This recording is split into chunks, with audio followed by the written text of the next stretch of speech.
Barrister साहब, सबसे पहले तो आपसे एक लीगल सवाल है।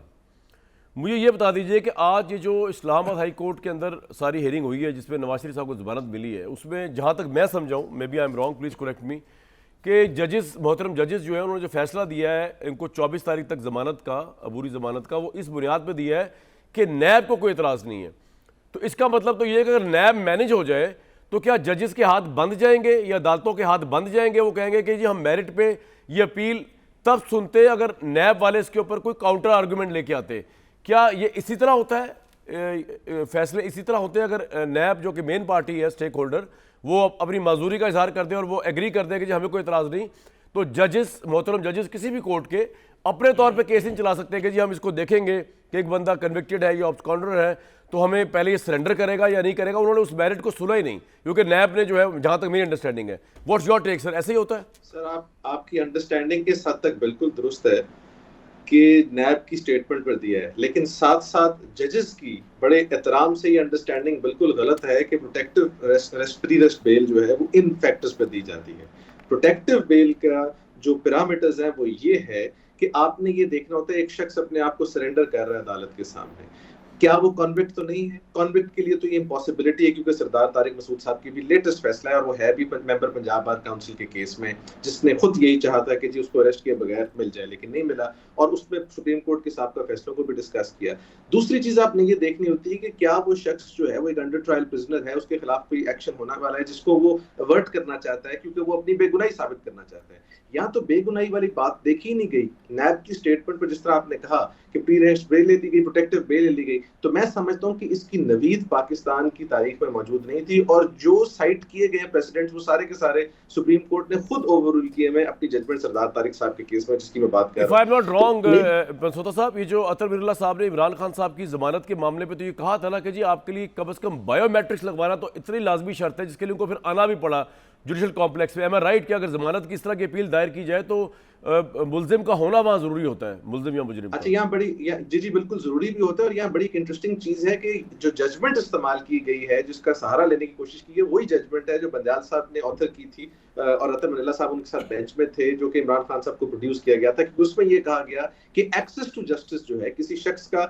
एक्सेस एक कानून तक, उसको यकीनी बनाना बड़ा जरूरी है और उस जजमेंट को अमजद परवेज साहब ने साइट किया। लेकिन आप बड़ी इंटरेस्टिंग चीज एक और देखिए कि अमजद परवेज साहब चूंकि इलेक्शन कमीशन के वकील भी थे और इसी बेंच पे 2-3 दफा वो बीमार भी थे, पेश नहीं हो सके, लेकिन इस केस में वो सारे प्रेसिडेंट साइट किए जो कि उस केस में इनके अगेंस्ट साइट हो रहे थे।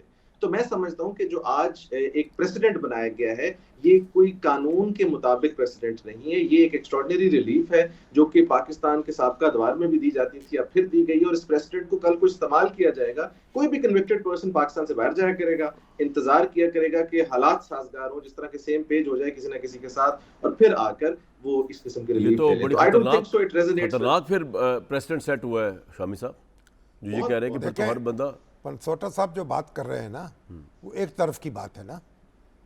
एक है वकील इस्तगासा, एक है वकील सफाई, दोनों के दलाल मुख्तलिफ होंगे ना। तो बुनियादी बात यह है, फैसले के ऊपर अपनी वो दे रहे हैं। बुनियादी बात ये देखिए, जब इस मुकदमे में अदालत फरीक नहीं है, इस मुकदमे में नैब फरीक है। वही मैं भी कह रहा था जी। ठीक है ना, आमतौर पे होता क्या है, एक जब मुल्ज़म पेश होता है तो स्टेट होती है एक तरफ वो मुल्ज़म। लेकिन शामी साहब, अगर जज साहब को नजर आ रहा हो किसी भी अदालत में कि नैब जो है वो डंडी मार रही है। नहीं, डंडी नहीं मार रही। देखिए, एक आदमी कानून से भाग नहीं रहा, वो उसके पास आ रहा है, अपने आप को सरेंडर कर रहा है। वो कह रहा है कि ये शख्स जो है अदालत के सामने सरेंडर करना चाहता है, इसलिए इसको यहां आने की इजाजत दी जाए। तो एक आदमी कानून से भाग रहा हो, वो बात बिल्कुल मुख्तलिफ है।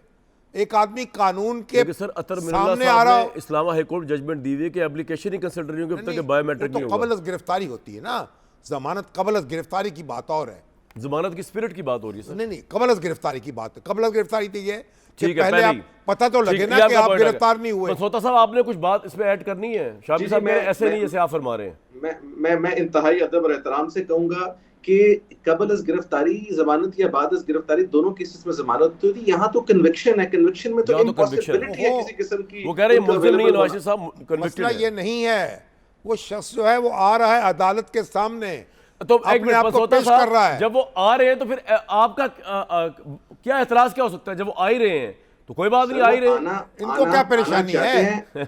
आना चाहते हैं तो उस तरह है ना जिस तरह कानून कहते हैं, इस तरह तो बहुत सारे लोग तो आना चाह रहे कानून हैं। वो है ना मैंने तो जो आपको- अदालत कहेगी, कानून नहीं, वो सर, नहीं होता जो वकील कहता है। सर कानून, मैंने आपको अदालत का ही कानून साइट किया, सुप्रीम कोर्ट का, वो भाई- इस्लामाबाद हाई कोर्ट से सुपीरियर है। और मेरे भाई पनसोटा साहब, फिका जाफरिया और है, फिका हनफिया और है, फिका शाफिया और है। एक फिका में तलाक हो जाती है, दूसरी में निकाह बरकरार होता है। एक में गवाह चाहिए होता है, एक में गवाह नहीं गवाह चाहिए नहीं होता है, चाहिए एक में होता। एक मैं गवाह में सुप्रीम 3 दे दी तो कोर्ट का तलाक हो सहारा गई, लेता हूं। एक में 1000 दफा भी दी तो एक हुई। और फिका जाफरिया फिका में कहती है मुसावी कि तकलीफ तलाक भी पर भी चाहिए गवाह होती है। होने चाहिए। बिल्कुल। चले इस बात को अब ये आमिर बहसें रियाज तो साहब के होती पास, रहेंगी।